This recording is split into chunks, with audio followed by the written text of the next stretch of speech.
Making games takes a lot of time, especially when you are the arrogant type who thinks they can do everything on their own, because that would be me. I'm not going to pretend I know everything I'm doing, and making my latest game has not been smooth sailing. I do, however, have a lot of experience making games, seeing how I've been doing this for 18 plus years. Most of my game making career, I've been using Game Maker to make 2D games, but I've toyed around with the idea of making a full 3D game ever since I started learning Unity 14 years ago.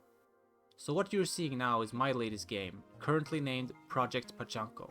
It is a part 3D platformer and part adventure game that I hope fans of both of these genres will enjoy. I've now worked on this game for almost 2 years, so the amount of changes I've gone through are plentiful.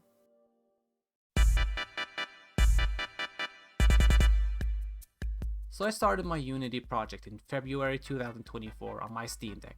Yes, the first 3 months of development were all done on Steam Deck.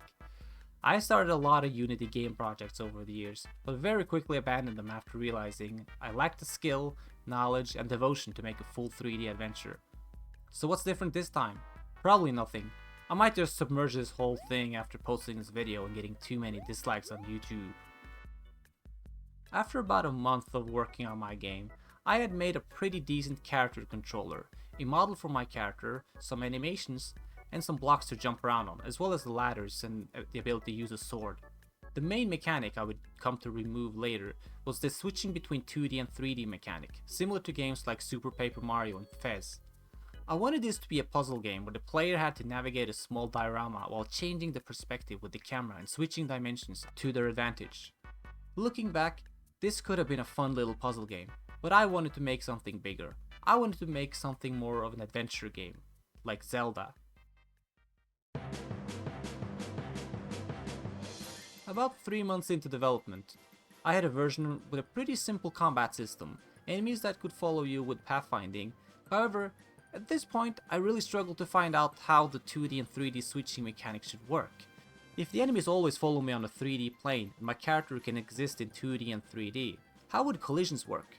When I swing my sword in 2D and hit an enemy that's in the background, should I treat it as a hit or should I not?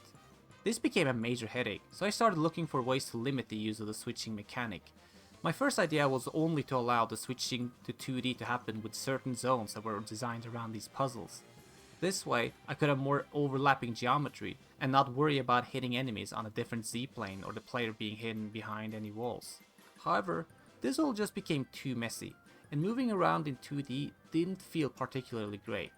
So I was getting really unsure about what to do with the whole 2D mechanic.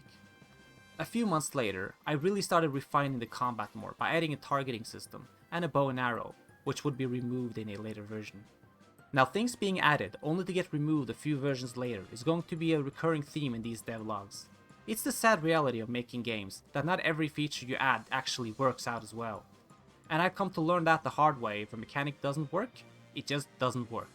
The switching between 2D and 3D mechanic at this point was reduced to only being usable in these special puzzle rooms that were separate from the main world, but after playing around more with it, I came to completely remove the 2D and 3D mechanic. Yes, I eventually removed the mechanic that was the sole inspiration for this game in the first place. A puzzle game where you switch between dimensions had now become a more combat-heavy Souls-like game. You might find this to be an absolutely baffling decision, and I knew it would be hard to expose myself in this way. Why am I showing you all of these earlier versions of a game that have almost nothing to do with the final product? All I can say is that the creative process isn't a straight line, and trying and failing is a big part of any kind of art. To me, seeing what a game could have been is just as interesting as seeing what a game actually became. And most developers usually won't dare showing an early version of a game because they're afraid it will make the game look bad. And especially showing features they know will get removed in a later version is a complete no-no. I myself was hesitant to show you the game in this early state, but I wanted to show you the process of how this game changed, and there will continue to be changes, and cool features that will be removed. Over the next few months, the game went through some major changes. Again, most notably, getting rid of the gliding. To me, the gliding just didn't feel exciting in practice, and I wanted a more fun way to move around, so I added a rope swinging mechanic instead. With this change, I also added a manual jump and got rid of the automatic jumping, and if you walk off a ledge, you just fall off. It just felt much better this way. Also, the bow and arrow was removed. The reason for removing the bow and arrow was to encourage more moving around and close encounters with the enemies. I also added upgrades and loot, a shield that you could use to block and parry, and so on.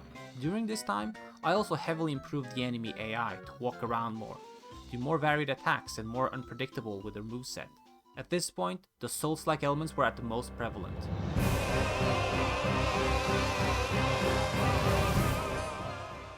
I think I had a period where I was getting really into Souls-like games and wanted to capture some of that in my game.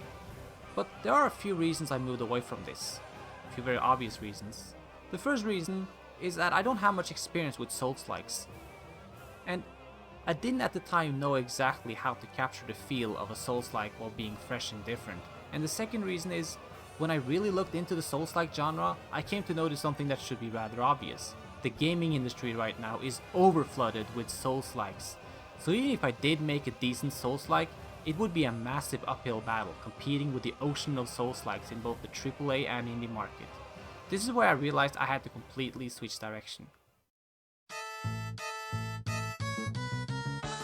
Around November, I started making some major changes to the controls and the general structure of the game to make it more of a collectathon 3D platformer. I completely rewrote how the physics work. The character now jumps higher, you accelerate when you walk, you build up speed by rolling down hills. I added more acrobatic moves like long jump, wall run, sideways somersault, and so on. It might look very similar to another certain platformer. I completely rewrote the camera system to make it more independent from the character. I pulled it further back, and in certain areas, the camera zooms out to show more of the world, or turns automatically to focus on a point of interest.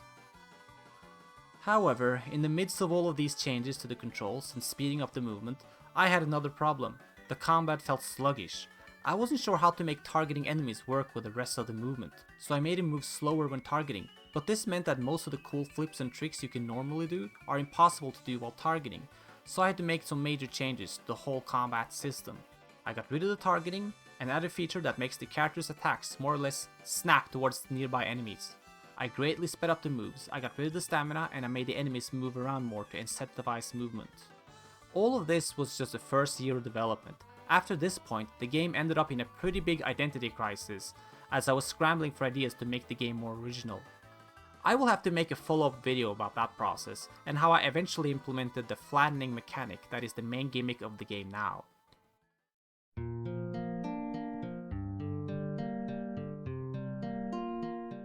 Who knows how this game will turn out in the end. The reason it has taken me nearly 2 years of development before making my first development log is because for a long time I didn't really have a clear vision of what this game is going to be. I've gone through so many changes, but now with the new direction, I'm more confident than ever that this will be a worthwhile project. Another reason I have been hesitant to make this video is that I didn't want to show anything I wasn't happy with, even if it is under development. If this video doesn't get that much attention, I might get discouraged from finishing the project altogether.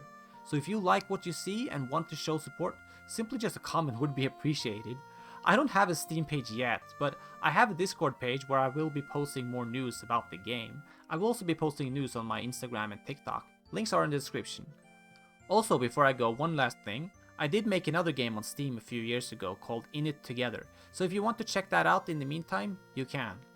But what I'm currently working on is going to be so much bigger and better. I don't know exactly how long it will take to make this game. After all, this is my first time making a full 3D game, so it will take longer than usual, and I never know what hurdles will come in development and in my personal life. But believe me, I will finish the game one way or another. Thank you for listening, and I'll see you in the next video.